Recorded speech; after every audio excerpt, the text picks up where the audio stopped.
Monika Agarwal, government Vivekananda PG college Manendragarh, commerce department से। और आज की इस वीडियो में मैं आपको जानकारी देने वाली हूँ कि सिंपल अर्थमेटिक मीन से डिस्क्रीट सीरीज से हम कैसे कैलकुलेशन करते हैं। तो चलिए देखते हैं। सबसे पहले तो जब भी हम सिंपल अर्थमेटिक एवरेज निकालने की बात करेंगे, मतलब सरल समांतर माध्य निकालने की बात करेंगे, तो मैंने कल ही आपको बताया था अपनी लास्ट वीडियो में इंडिविजुअल, डिस्क्रीट या ग्रुप सीरीज, इन तीनों सीरीज में से किसी से भी निकाल सकते हैं। पर अगर आपको एग्जाम में क्वेश्चन ये बोल देता है कि डिस्क्रीट से निकालना है, तो फिर थोड़ा सा ध्यान रखिएगा। डिस्क्रीट का फॉर्मूला थोड़ा सा अलग होता है इंडिविजुअल और ग्रुप के कंपेरिजन में। डिस्क्रीट सीरीज को हम हिंदी में खंडित श्रेणी कहते हैं और डिस्क्रीट सीरीज का दूसरा नाम होता है डिस्क्रीट फ्रीक्वेंसी डिस्ट्रीब्यूशन। कई बार क्या होता है, क्वेश्चन में स्टूडेंट्स को बनता है क्वेश्चन, पर नाम चेंज होने के कारण थोड़ा सा चेंज हुआ नहीं, क्वेश्चन कंफ्यूज हो जाते हैं। तो ध्यान से सुनिएगा सभी कोई। डिस्क्रीट सीरीज को हम डिस्क्रीट फ्रीक्वेंसी डिस्ट्रीब्यूशन कहते हैं और इसे हिंदी में असतत आवृत्ति विवरण भी कहते हैं।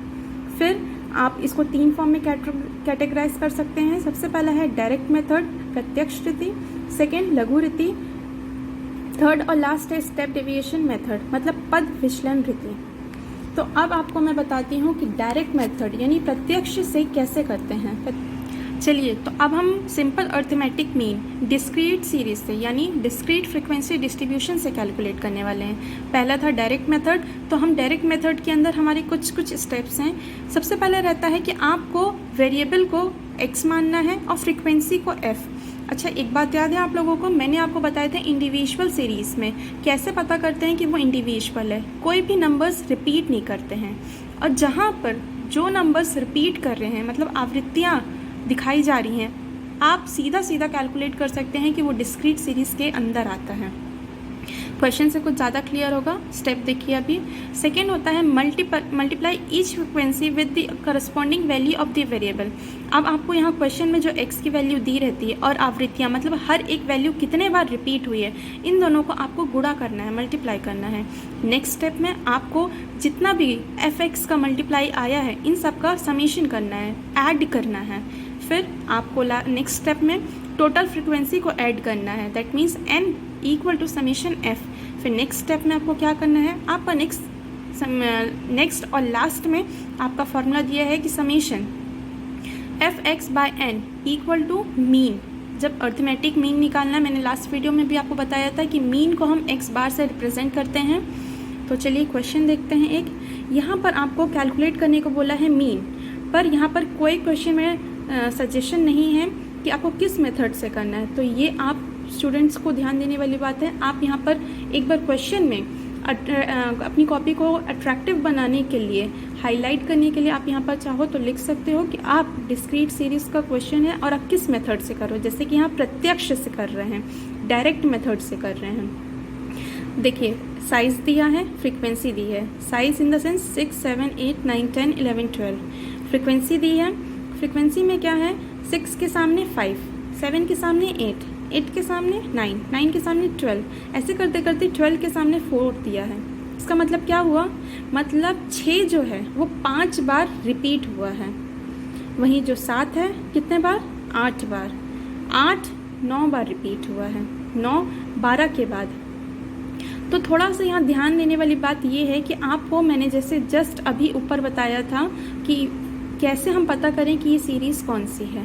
तो अब आप देख सकते हैं, जब कोई एक वैल्यू बार बार रिपीट हो रही है, मतलब 6 5 बार रिपीट हुआ, 7 8 बार, तो आप इजीली देख सकते हैं कि यहाँ पर हमको दिमाग लगाने की ज़रूरत ही नहीं है कि कौन सी सीरीज़ है। तो ये किससे हमको पता चल गया कि डिस्क्रीट सीरीज़ है, डिस्क्रीट सीरीज़ है। चलिए सोल्यूशन देखते हैं। पहले तो हमेशा कभी भी आप सॉल्व करेंगे तो आप हमेशा सॉल्व करने के पहले साइड में या कहते हैं आंसर शीट में आप ये याद रखिएगा कि नीट एंड फेयर रहे। टैबलेट करें टेबल को और फॉर्मूला दिमाग में सेट करके रखिए, तभी आप इजीली टेबल कैलकुलेट कर पाएंगे। तो आपको एक टेबल बनाना है। टेबल में आपको 3 कॉलम्स में डिवाइड करना है। Size of the item, that means x दिया है, कितना है, 6, 7, 8, 9, 10, 11, 12। कहाँ से मिला, क्वेश्चन में ही है। Next frequency, that means f। Frequency को हम f से, आवृत्ति से डिनोट कर रहे हैं। 5, 8, 9, 12, 6, 6, 4। एक चीज़ और ध्यान में रखें, 6 के सामने ही 5 लिखिएगा, 7 के सामने ही 8 लिखिएगा, 8 के सामने ही 9 लिखिएगा, 9 के सामने ही 12 लिखिएगा। क्यों ऐसा कर रहे हैं?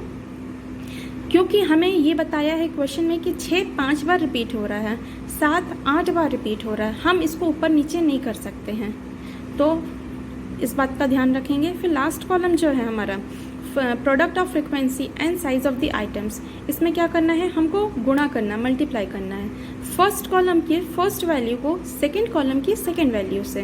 मतलब x की फर्स्ट वैल्यू क्या है 6, f की फर्स्ट वैल्यू क्या है 5, तो 6 इंटू 5 30 आया, वैसे 7 into 8 56, 8 into 9 72, 9 into 12 108, 10 into 6 60, 11 into 6 66, 12 into 4 48।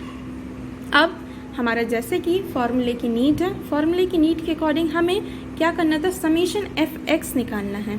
Summation F x निकालने का क्या तरीका है, 30 प्लस 56 72 108 60 66 48, इन सबको आप जोड़ लीजिए। आपको जोड़ने पे कितना मिलेगा 440, करेक्ट। नेक्स्ट आपको एक बात का और ध्यान रखना था कि आपको n चाहिए है। n मतलब कैसे निकालेंगे, यहाँ पर n निकालने का थोड़ा सा अलग तरीका है। इंडिविजुअल में हम डायरेक्टली काउंट कर लेते थे 1 से 10 है या 5 हैं, पर यहाँ पर हमको f का जो टोटल आता है उसी को हम n कहते हैं, तो कंफ्यूज मत होइएगा। n या समीशन f इक्वल होगा 50 के। आप जोड़िए 5 8 9 12 6 और 4, इन सबको जोड़ेंगे तो 50 आ जाएगा। फिर जैसा कि आपका फॉर्मूला है x बार बराबर summation F X by N equal to 440 divided by 50, इसके बराबर हो जाएगा 8.8।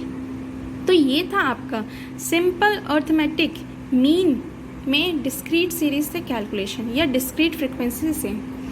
फिर से अगर रिवाइज करना चाहेंगे तो आप देख सकते हैं, कुछ नहीं है, आपको सिंपल x और f की वैल्यू दी रहती है क्वेश्चन में। आपको जब सिंपल x और f की वैल्यू दी है तो आप इनका जो मल्टीप्लाई कर दीजिए, और साथ ही साथ में नेक्स्ट स्टेप में आप n का कैलकुलेशन कर दीजिए, जो कि समेशन f बोलते हैं। फिर आपको नेक्स्ट स्टेप में फॉर्मूला मिल जाएगा summation F X by N, जैसे कि मैंने आपको इस क्वेश्चन में बताया। आपको हर चीज़ क्वेश्चन में ही दी है, आप मल्टीप्लाई कर दीजिए और उसको डिवाइड कर दीजिए n से। आज का डिस्क्रीट सीरीज़ का कैलकुलेशन। Thank you.